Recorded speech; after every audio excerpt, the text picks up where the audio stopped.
Левица бара да се стави крај на двојните стандарди во правосудството.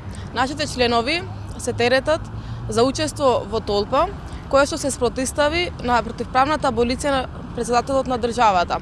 Така започна и така наречената шарена револуција, која што на улица извади илјадници луѓе. Беа обвинети многу лица, но денес се уште по судови се влечат нашите членови. Тоа со право ни дава да мислиме дека се работи за политичко прогонство.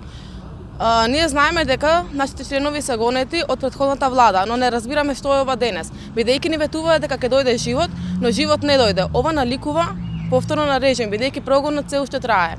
Нас не ни е јасно зошто не гонат нашите соборци, односно оние со кои што до вчера заедно се боревме против режимот. Ние мислиме, односно прашуваме, дали нашите соборци станаа нови полтрони на новиот режим.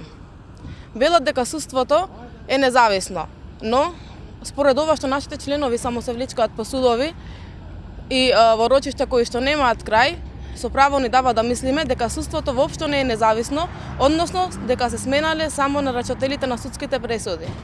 Левица не се бореше за промена на еден режим со нов режим. Затоа, од тука сакаме да упатиме порака дека ние ќе продолжиме да се бориме се додека не падне режимот.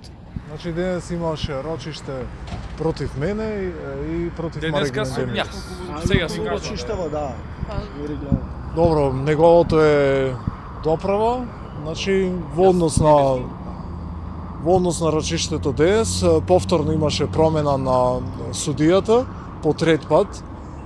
Судскиот процес трае речиси 2 години и денес конечно имаше поместување од мртва точка.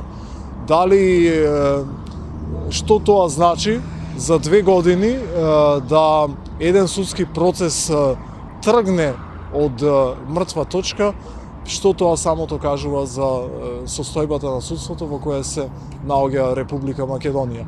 Очигледно се сака да се спроведува казнување без донесена судска одлука за вина, а никако поинаку осем казнување, малтретирање по судови скоро 2 години не може да се толкува.